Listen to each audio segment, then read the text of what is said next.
Hello everyone, स्वागत है आप सभी का ऑनलाइन प्रेप में। फाइनली आप सभी के डिमांड पे आज की इस क्लास में हम लोग सीवीटी बीएड के क्वेश्चन पेपर को सॉल्व करेंगे, जो कि आप सभी के एग्जाम की प्रिपरेशन के लिए बहुत ही इंपॉर्टेंट और हेल्पफुल होंगे, जिससे आपको ये समझने में मदद मिलेगी कि आपके एग्जाम में कैसे क्वेश्चंस पूछे जाते हैं, पूछे गए हैं, किन किन सेक्शन से क्वेश्चन पूछे जाते हैं।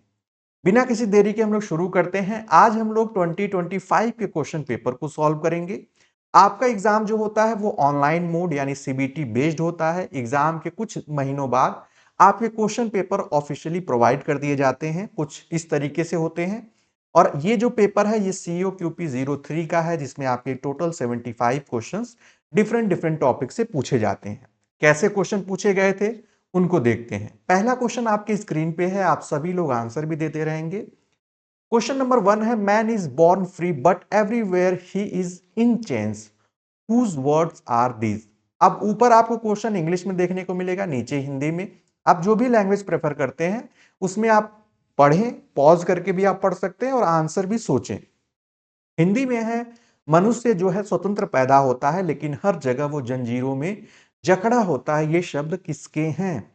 ऑप्शन आप देख सकते हैं, Kilpatrick, Abraham Maslow, John Dewey या जीन जैक्स रूसो। तो राइट आंसर क्या हो जाएगा? ये जे रूसो का जो है वो कोटेशन है और उसने ये कहा है। Right answer will be option 4 यानी ऑप्शन डी। इस तरीके से आपको ऐसे क्वेश्चंस भी देखने को मिलेंगे जो कि पॉलिटिकल साइंस से रिलेटेड है।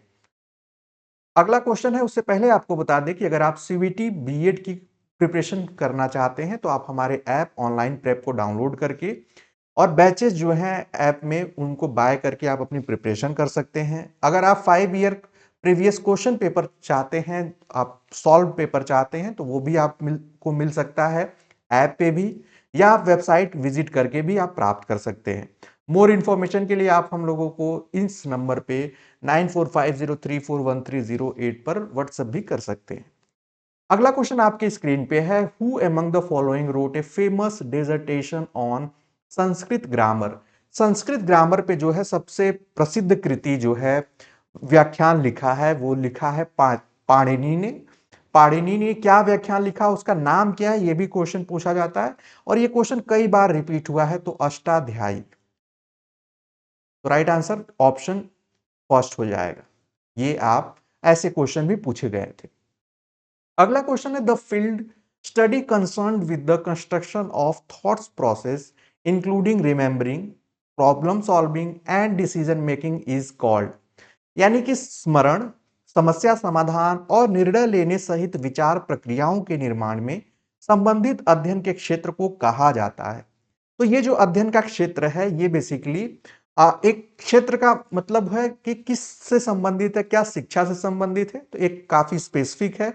तो ये शिक्षा के ही अंतर्गत संज्ञानात्मक अनुक्षेत्र यानी कॉग्निटिव डोमेन से है। कॉग्निटिव डोमेन का जो रिलेशन है या जो संबंध है वो मेंटल प्रोसेस से है बेसिकली। यानी मेंटल प्रोसेस की जितनी भी चीजें हैं वो सब कॉग्निटिव डोमेन्स में आती हैं। तो right answer option fourth one हो जाएगा। अगला क्वेश्चन आपके स्क्रीन पे है, आंसर करेंगे। At the primary stage reading allowed while writing in is given importance, this is based on which of the theory of learning. पूर्व प्राथमिक स्तर पर लिखते समय जोर से पढ़ने को महत्व दिया जाता है। जैसे पूर्व प्राथमिक यानी प्री प्राइमरी में आप देखते होंगे जब बच्चे एलकेजी यूकेजी या हम लोग खुद अगर एलकेजी यूकेजी में अगर आपको याद हो तो हम लोग जब लिखते थे तो कहा जाता था कि आप जो भी लिख रहे हैं ए बी सी इस तरीके से बोल बोल कर लिखिए या जो लिख रहे हैं उसको बोलिए।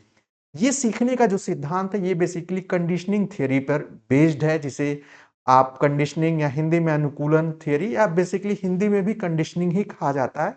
Right answer. और ये पेवलॉव ने सबसे पहले क्लासिकल कंडीशनिंग थियरी पर अपना कंसेप्ट दिया है। टीचिंग एप्टीट्यूड का एक क्वेश्चन है और आपको बैच में जो है इस पर बेस्ड क्लासेस मिलेंगी। राइट आंसर इसका क्या हो जाएगा? सेकेंड वन हो जाएगा।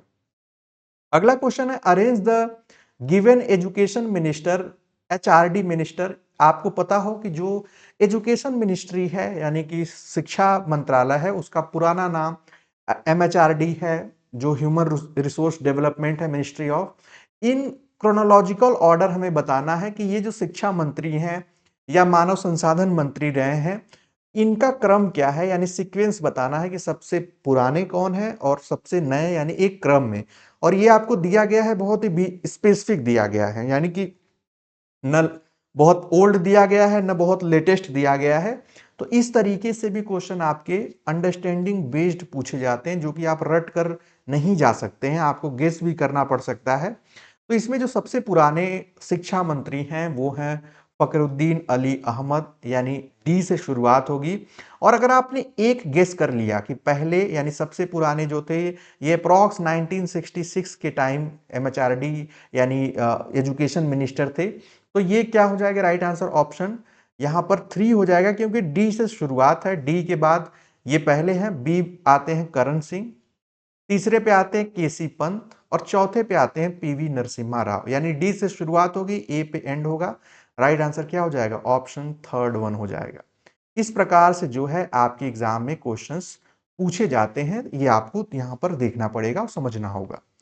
अगले क्वेश्चन की ओर बढ़ते हैं। अगला क्वेश्चन आपकी स्क्रीन पे है, यहां पर आपको लिस्ट दी गई है बुक्स नेम और ऑथर नेम, पुस्तक का नाम, लेखक का नाम।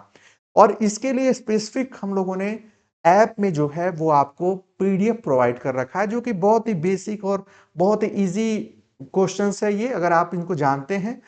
आप यहाँ पे बुक का नाम द जंगल बुक जो है काफी पॉपुलर है, वर्ल्ड फेमस है। इसके अगर राइटर को आप, अगर आप एक दो लोगों को भी अगर आप गेस कर लेते हैं तो आपको इस तरीके के क्वेश्चन इजिली आप सॉल्व कर सकते हैं और सॉल्व कर पाते हैं। तो जंगल बुक के ऑथर हैं रुडयार्ड किपलिंग, यानी बी का हो जाएगा वन। बी का वन आप देखेंगे या तो वन में है या ऑप्शन थर्ड में बी का वन है, बाकी में नहीं है तो आप इनको एलिमिनेट कर दें, यानी अब हमें फर्स्ट और थर्ड में से ही गेस करना है। अब अगर हम दूसरा देखें तो द ब्लू अम्ब्रेला जो है वो रस्किन बॉन्ड की है, यानी सी का फोर होगा। और सी का फोर सिर्फ थर्ड में दिख रहा है, तो राइट आंसर ऑप्शन थर्ड हो जाएगा। इस तरीके से आप खासकर जो सीवीटी के क्वेश्चंस हैं उनको ऐसे भी गेस करके आप आंसर कर सकते हैं। अब यहां पर आप बाकी को भी मिला सकते हैं। D a tale of two cities जो है वो चार्ल्स डिकेंस हो जाएगा, और उसके बाद यहां पर आप द गॉड फादर जो है मारियो पुजो हो जाएगा। अगला क्वेश्चन आपके स्क्रीन पे है, who is the author of book freedom behind bars. अब फ्रीडम बिहाइंड बार्स के लेखक या लेखिका कौन है, तो राइट आंसर हो जाएगा किरण बेदी, ऑप्शन फर्स्ट। अगला क्वेश्चन है, who is the author of book the birth of new India. ये बहुत इंपॉर्टेंट है कि ये जो बुक है ये जनरली हम नहीं पढ़ते हैं, बट ये काफी इंपॉर्टेंट है। The birth of new India जो है वो एनी बेसेंट के द्वारा जो है लिखी गई है। राइट आंसर क्या हो जाएगा, ऑप्शन सेकेंड वन हो जाएगा। अगला क्वेश्चन आपके स्क्रीन पे है, which was the first 3D movie made in India. ये भी बहुत इंपॉर्टेंट है, पहली 3D मूवी कौन सी इंडिया की, तो वो है my dear Kutty Thachan. Right answer option second one हो जाएगा। ठीक है, अगला क्वेश्चन आपके स्क्रीन पे है। देखिए कितने बेसिक क्वेश्चंस हैं और थोड़े से हर टाइप के, हर लेवल के क्वेश्चन आपको देखने को मिलते हैं। विच of the following song has won the best original song award eight Oscar 2023। आप देखिए निम्न में से किस गीत ने ऑस्कर 2023 में सर्वश्रेष्ठ मौलिक गीत का पुरस्कार जीता था। तो उस गाने का नाम है नाटू नाटू। और आपको पता है ये RRR मूवी का सॉन्ग है, और इसका हिंदी वर्जन जो है नाचो नाचो करके है, लेकिन राइट आंसर ऑप्शन फोर होगा, क्योंकि ओरिजिनल जो गीत है वो नाटू नाटू उसका टाइटल है। अगला क्वेश्चन है, who was the title of the first full length feature film of India.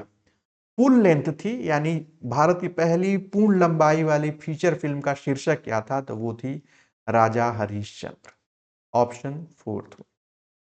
अगला क्वेश्चन है, ICDS is a major national programme which addressed. अब ये बहुत इंपॉर्टेंट है, ये भी आपका टीचिंग एप्टीट्यूड एजुकेशनल अवेयरनेस से क्वेश्चन है।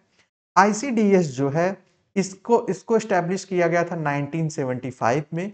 इसका मकसद ये था, यानी इसका पर्पस जो था, ऑब्जेक्टिव जो था, need of children up to age of 6 year, यानी जन्म से लेकर 6 साल के बच्चों के हेल्थ, न्यूट्रिशन और बेसिक जो pre education, pre primary education जो है, अर्ली चाइल्डहुड एजुकेशन, उसके लिए था। जिसे आप, अगर आप समझते हो इस वर्ड को, आंगनवाड़ी जो है, ये वर्ड यहीं से आया है, यही आंगनवाड़ी योजना है। राइट आंसर ऑप्शन फर्स्ट हो जाएगा।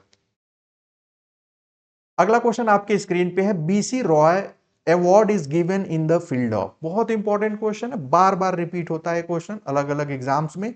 राइट आंसर जो हो जाएगा वो मेडिसिन हो जाएगा। बीसी रॉय जो अवार्ड है वो मेडिसिन के फील्ड में प्रोवाइड किया जाता है, अवार्ड किया जाता है। अगला क्वेश्चन है, the highest gallantry award in India is. Bharat में सर्वोच्च वीरता पुरस्कार कौन सा है? देखिए, वीरता पुरस्कार है तो भारत रत्न नहीं होगा, अशोक, परम या महावीर चक्र। तो राइट आंसर क्या हो जाएगा? परमवीर चक्र, ऑप्शन सेकंड वन। अगला क्वेश्चन आपकी स्क्रीन पे है, आंसर करेंगे आप सभी लोग। Shanti Shanti Swarup Bhatnagar award is given to those who excel in the field of science and technology. The institution associated with professor Shanti Swarup Bhatnagar is. जो शांति स्वरूप भटनागर जी थे, ये विज्ञान और प्रौद्योगिकी के क्षेत्र में जो है ये अवार्ड पुरस्कृत किया जाता था, अर्जित करने वालों को दिया जाता है। बट ये पूछा गया जनरली क्वेश्चन में कि ये वो थे कौन और किस संस्था से संबंधित थे, किस इंस्टीट्यूशन से एसोसिएटेड थे। राइट आंसर हो जाएगा CSIR। CSIR का फुल फॉर्म भी पूछा जा सकता है, council of scientific and industrial research. Industrial research, ठीक है। Right answer option fourth one हो जाएगा। अगले क्वेश्चन को देखेंगे, विच of the following atmospheric gas does not dissolve in water at standard temperature and pressure condition.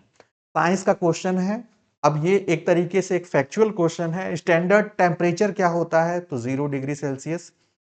अब इस पर जो है कौन सी गैस वाटर में डिसॉल्व नहीं होती है बेसिकली, तो वो आपको बताना है। ऑक्सीजन, कार्बन डाइऑक्साइड, नाइट्रोजन या क्लोरीन। तो राइट आंसर हो जाएगा नाइट्रोजन, ऑप्शन थर्ड वन हो जाएगा। काफी इंपॉर्टेंट और फैक्चुअल क्वेश्चन है। अगला क्वेश्चन आपके स्क्रीन पे है, who coined the word ecology.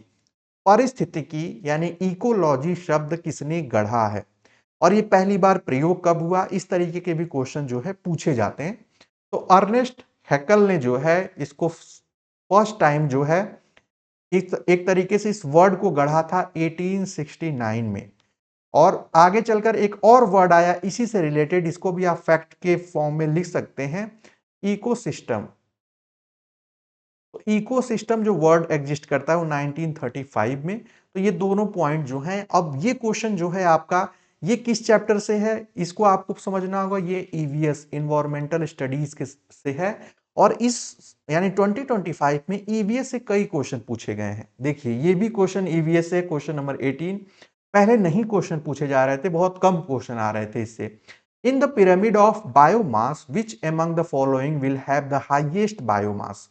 जब आप जब आप पिरामिड की बात करते हैं और खासकर बायोमास पिरामिड की बात करते हैं कि कौन सबसे ज्यादा प्रोड्यूस करता है, तो प्रोड्यूसर जो है वो सबसे नीचे लेवल का है, जैसे ट्रीज, ग्रास, फ्लावर, प्लांट्स, फसलें हो गई।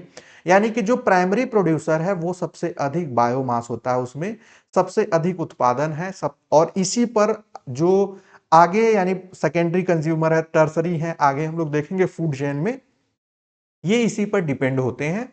और जैसे जैसे ऊपर जाएंगे बायोमास डिक्रीज होता जाता है। ये ईवीएस का एक अच्छा टॉपिक है, जब हम लोग थ्योरी क्लास में पढ़ेंगे तो वहां जानेंगे। राइट आंसर ऑप्शन फर्स्ट हो जाएगा। अगला क्वेश्चन आपकी स्क्रीन पे है, which of the following physical process is responsible for blue colour of the sky. निम्न में से कौन सी भौतिक प्रक्रिया जो है आकाश के नीले रंग के लिए उत्तरदायी है? तो जब scattering of solar radiation by air molecules and particles, जब जो सोलर का रेडिएशन आती है, जो सूर्य की जो किरणें आती हैं, वो जो उनका प्रकीर्णन यानी स्कैटरिंग जो है, स्कैटरिंग जो है यानी उनका जो है एक तरीके से फैल जाना इस प्रकार से, और वो किसकी वजह से? एयर मॉलिक्यूल्स और पार्टिकल्स की वजह से जो है स्काई का कलर ब्लू हमें दिखता है। राइट आंसर ऑप्शन थर्ड हो जाएगा। अगला क्वेश्चन है, microbes in the detritus food chain which degrades the dead organic matter to meet their energy and nutrients requirement are the best referred to as।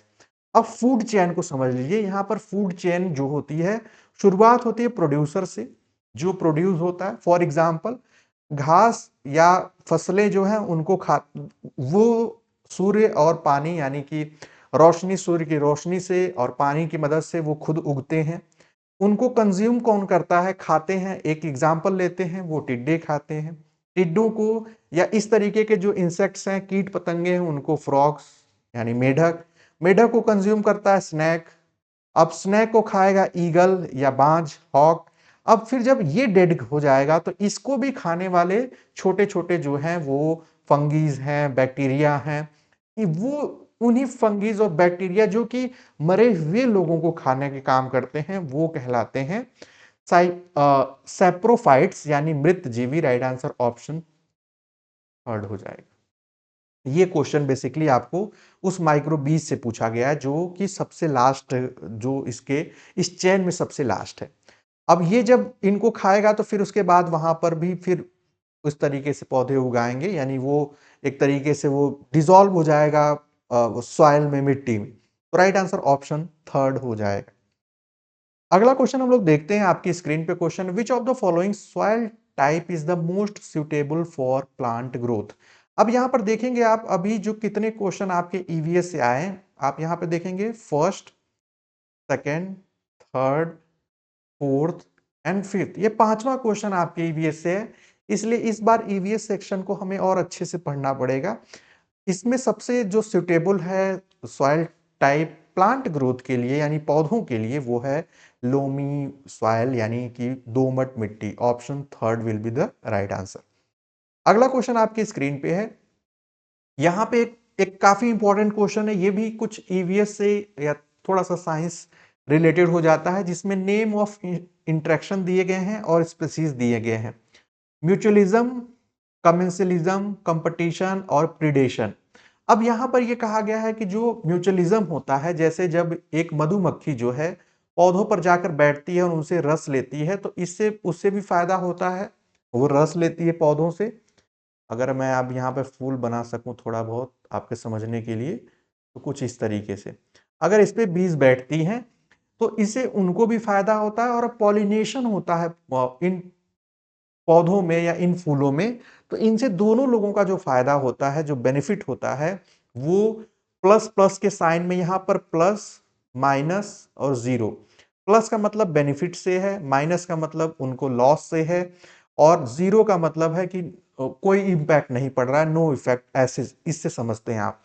तो mutualism जो है उसमें plus plus की situation होती है कि दोनों लोगों के लिए यानी दोनों पार्टीज के लिए वो फायदेमंद होता है, हेल्पफुल होता है, बेनिफिशियरी होता है।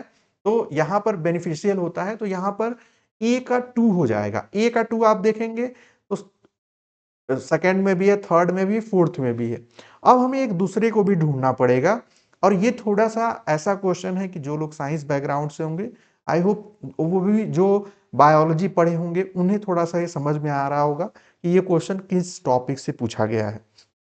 अब उसके बाद हम लोग देखेंगे कि जो कंपटीशन होता है, कंपटीशन में जो है किसी एक का फायदा होता है। जैसे अगर एक लायन जो है, शेर जो है, किसी जानवर को मार दे, फॉर एग्जांपल डियर, हिरन को मार देता है, तो अब इसका तो फायदा होगा, सॉरी ये प्रिडेशन के अंतर्गत आएगा। प्रिडेशन में ये इसका तो फायदा होगा, लेकिन हिरन का लॉस हुआ, तो प्लस माइनस की सिचुएशन जो है वो प्रिडेशन से बनती है। तो अब डी का वन और ए का टू, अब बचा कौन? सेकेंड और थर्ड में। अब अगला जो आता है वो आता है आपका कंपटीशन। कंपटीशन में जो है दोनों का लॉस होता है। अगर कोई दोनों किसी चीज के लिए, एक ही चीज को पाने के लिए कंपटीशन हो, तो दोनों का लॉस हो सकता है। तो इसलिए राइट आंसर जो हो जाएगा ऑप्शन सेकेंड वन हो जाएगा। ये काफी अच्छा क्वेश्चन है और अलग क्वेश्चन है। अगला क्वेश्चन आपके स्क्रीन पे है, arrange the following coil types in the increasing order of their heat content. अब इसमें निम्नलिखित कोयलों के प्रकार में उनकी ऊष्माधारिता के बढ़ते क्रम में लिखना। बेसिकली हमें जो कोयले के टाइप्स होते हैं वो 5 मेजर टाइप्स हैं: पीट, लेगेनाइट, एंथ्रेसाइट, बिटुमिन्स और सब बिटुमिन्स। अब इनमें हमें बताना है कौन ज्यादा हीट कंटेंट करता है, यानी जिसकी क्वालिटी अच्छी होती है, उसकी हीट जो उसमें ज्यादा एनर्जी होती है। तो आपको ये जो सीक्वेंस दिख रहा है वो इसी टाइप से, सबसे बेस्ट जो क्वालिटी होती है कोयले की वो एंथ्रेसाइट है, और सबसे जो एक तरीके से वर्स्ट है, सबसे बेकार है, जो सबसे नीचे का कोयला माना जाता है, वो आपका पीट टाइप्स है। तो इसी तरीके से पीट के बाद लिग्नाइट आएगा, यानी पीट फर्स्ट, लिग्नाइट सेकेंड, थर्ड जो हो जाएगा वो सब बिटुमिन्स हो जाएगा, फोर्थ जो हो जाएगा बिटुमिन्स हो जाएगा, और फिफ्थ वन जो हो जाएगा एंथ्रेसाइट हो जाएगा। अब आप ऑप्शन में मैच करा लेंगे तो A B E, A B E जो है वो आपको ऑप्शन सेकंड में दिख रहा होगा, तो right answer will be second one. ऐसे क्वेश्चंस भी पूछे गए हैं और ऐसे क्वेश्चंस भी आपको प्रिपेयर करने होंगे। अगला क्वेश्चन, ये भी आप ईवीएस या साइंस से रिलेटेड इसको मान सकते हैं। इजी क्वेश्चन है लेकिन बहुत ही ट्रिकी क्वेश्चन है। In which of the following layer of atmosphere does the temperature decrease with the increase in height from the earth surface? निम्नलिखित में से वायुमंडल की किन परतों में पृथ्वी की सतह से ऊंचाई में वृद्धि के साथ तापमान कम होता है? यानी जो लेयर्स हैं एटमॉस्फेयर की, अर्थ के एटमॉस्फेयर की, उसमें कुछ ऐसे कैरेक्टरिस्टिक्स देखने को मिलते हैं कि जैसे जैसे हाइट, हम ऊंचाई पे जाएंगे और हाइट बढ़ती जाएगी, टेम्परेचर कम होते जाता है। लेकिन ये कुछ ही लेयर्स में होता है, सब में नहीं होता है। आप इसको इस इमेज से ही देख सकते हैं, अगर आपको दिख रहा हो, जैसे जैसे हाइट बढ़ती है 15 से लेकर ट्रोपोस्फियर में ही टेम्परेचर मैक्सिमम हाइट पे जाते जाते -50 डिग्री सेल्सियस, 55 डिग्री सेल्सियस तक आ जाता है। यानी कि 12 से 18 किलोमीटर तक अगर आप हाइट पर आते हैं, जैसे फॉर एग्जांपल अगर आप प्लेन में हम सफर कर रहे हैं, प्लेन में ट्रेवल कर रहे हैं, तब जैसे स्ट्रेटोस्फीयर में पहुंचते हैं तो वहां पर -56 से -2.5, यानी यहां पर टेम्परेचर हाइट के साथ साथ बढ़ने लगता है। ये घट रहा है, इसमें बढ़ने लग रहा है। यहां पे देखेंगे आप -2.5 से -86, यहां पर भी फिर घटने लगा और फिर इसमें जो है बढ़ने लगेगा। थर्मोस्फीयर में सबसे अधिक टेम्परेचर और उसके बाद तो और अधिक है, लेकिन यहां पर हमें जो बताना था कि मतलब हाइट इंक्रीज होने के साथ साथ टेम्परेचर डिक्रीज हो रहा है, तो वो सिर्फ और सिर्फ ट्रोपो और मेसो में, यानी A and B will be the right answer. Right answer क्या हो जाएगा? ऑप्शन सेकेंड वन हो जाएगा। ठीक है, अच्छा क्वेश्चन है और एक बहुत ही लॉजिकल क्वेश्चन पूछा गया था। अगला क्वेश्चन आपके स्क्रीन पे है, choose the correct statement from the following. निम्न में से सत्य कथनों को चुनना है और ये जो आपको फैक्ट्स दिए गए हैं, स्टेटमेंट दिए गए हैं, ये वाटर से रिलेटेड है। Water has highest density at 4 degree Celsius, ये बात सही है, ये राइट कोटेशन है। Freezing point of water is 0 degree Celsius, ये भी सही है। An ice cube does not completely dip in water, rather floats on water in a glass. एक बर्फ का घन जो है, क्यूब जो है, पूर्ण रूप से जल में नहीं डूबता है, बल्कि एक ग्लास में जल पर तैरता रहता है। ये बात भी सही है। Addition of common salt reduces freezing point of water, ये भी सही है। तो right answer option third one हो जाएगा, A B C D. Water से रिलेटेड ये सभी स्टेटमेंट जो है वो ट्रू है, तो option third will be the right answer. अगला क्वेश्चन आपकी स्क्रीन पे है, which of the following variable are included in the human poverty index? अब जो मानव निर्धनता सूचकांक है, यानी गरीबी का सूचकांक है, इंडेक्स है, उसमें किस वेरिएबल पर इसको मेजर किया जाता है? ये क्वेश्चन है, काफी अच्छा क्वेश्चन है। The probability of not surviving till the age of 40, ये सही है। उसमें जब ह्यूमन पॉवर्टी इंडेक्स मेजर किया जाता है तो ये देखा जाता है किसी भी स्पेसिफिक जगह की पॉपुलेशन जो है, क्या वो 40 ईयर प्लस वो जी पा रहे हैं वहां के लोग, यानी कहीं ऐसा तो नहीं कि प्री मेच्योर डेथ हो रही है, 40 से पहले ही डेथ हो जा रही है, ये मेजर किया जाता है। एडल्ट का वहां लिटरेसी रेट देखा जाता है, अगर वहां गरीबी अधिक होगी तो लिटरेसी इलिटरेसी रेट भी जो है सबसे हाई होगा, निरक्षरता की दर सबसे अधिक होगी, यानी कम पढ़े लिखे लोग होंगे। The number of people who do not have access of clean water, उनको हो सकता है साफ पानी तक ना मिल पाए। The number of small children who are underweight, जो कि कुपोषित हो सकते हैं, जिनका जो है वजन जो है वो कम हो सकता है जितना होना चाहिए। तो इस अकॉर्डिंग अगर देखा जाए तो ह्यूमन पॉवर्टी इंडेक्स में ये चारों जो है, ये मेजर वेरिएबल्स के बेस पर ही इनको मेजर किया जाता है। तो राइट आंसर क्या हो जाएगा? ऑप्शन थर्ड वन हो जाएगा 26 का। अगला क्वेश्चन आपकी स्क्रीन पे है, आंसर करेंगे आप सभी लोग। The nature of goods and services denotes which of the following term in international trade? तो इंटरनेशनल ट्रेड में जो है नेचर ऑफ गुड सर्विसेज को जो है किस नाम से जाना जाता है, यानी परिभाषित उसके लिए टर्म क्या है, ये क्वेश्चन पूछा गया। तो कंपोजिशन ऑफ ट्रेड इसके लिए टर्म है। राइट आंसर ऑप्शन सेकंड हो जाएगा। अगला क्वेश्चन है which of the following characteristics of population is correct if the population pyramid of that population has narrow based and tapered tops. अब ये जो होगा, पॉपुलेशन को लेकर कई पिरामिड बनाए जाते हैं और बेसिकली इनका मतलब ये होता है कि किसी भी स्पेसिफिक कंट्री हो गई, किसी भी स्पेसिफिक जगह हो गई, ज्योग्राफिकल आप वहां पे स्पेसिस हो सकते हैं या किसी सिटी की हो सकती है, उससे ये समझना कि वहां पर जो है बर्थ रेट और डेथ रेट क्या है और मेल और फीमेल की पॉपुलेशन का जो रेशियो है, इन सबको समझने के लिए जो है इस तरीके के ग्राफ का यूज किया जाता है। लेकिन जिसमें बेस नैरो होता है और टॉप जो होगा वो टैपरेड होगा, वो किसके अंतर्गत आएगा, किसके अंडर आएगा, तो वो हो जाएगा low birth rate and low death rate. Right answer option second हो जाएगा। अगला क्वेश्चन स्क्रीन पे है who coined the term Sanskritisation. संस्कृतिकरण शब्द किसने प्रतिपादित किया। सोशोलॉजी का एक अच्छा क्वेश्चन है। और संस्कृताइजेशन जो वर्ड है ये M N Srinivas Indian sociologist हैं और इन्होंने सबसे पहले इस वर्ड को गढ़ा, प्रतिपादित किया, क्वाइंड किया। तो राइट आंसर ऑप्शन सेकंड हो जाएगा। इन्होंने ही इसके अलावा भी वेस्टर्नाइजेशन, डोमिनेंट कास्ट, इस तरीके के वर्ड्स दिए हैं और इनका बहुत बड़ा कंट्रीब्यूशन है इंडियन सोशोलॉजी में। अगला क्वेश्चन आपके स्क्रीन पे है which of the following is a Christian majority state in India. Christian majority state कौन सा है। ये काफी इंटरेस्टिंग क्वेश्चन है कि आप यहां पर देख पाएंगे आपको 4 स्टेट्स के नाम दिए गए हैं, मेघालय, त्रिपुरा, केरला और सिक्किम। सबसे अधिक क्रिश्चियन मेजोरिटी कहां है, तो राइट आंसर क्या हो जाएगा, वो मेघालय में है। Meghalaya right answer option first हो जाएगा। आज के इस क्लास में अभी हम लोग 5 क्वेश्चन और करेंगे। Which of the following powers and responsibility are delegated to panchayat. निम्न में से किन शक्तियों और उत्तरदायित्वों को पंचायतों को सौंपा गया है। जो पंचायती राज व्यवस्था है उसमें इन चीजों को, इन कुछ अधिकार, बहुत सारे अधिकार दिए गए हैं पंचायतों को, जो कि सबसे निचले लेवल की एक संस्था है, ग्रामीण स्तर की संस्था है। To prepare plan and scheme for economic development, तो बिल्कुल ये पावर दी गई है। To promote schemes that will enhance social justice, ये भी उनको पावर दी गई है। To levy, collect and appropriate tax, duties, tolls and fees, ये भी उनको दी गई है power. To help in the devolution of governmental responsibility specially that of finance to local authority, यानी सरकारी जिम्मेदारियों के हस्तांतरण में मदद करना, विशेष रूप से स्थानीय प्रशासन को वित्त की जिम्मेदारी देना।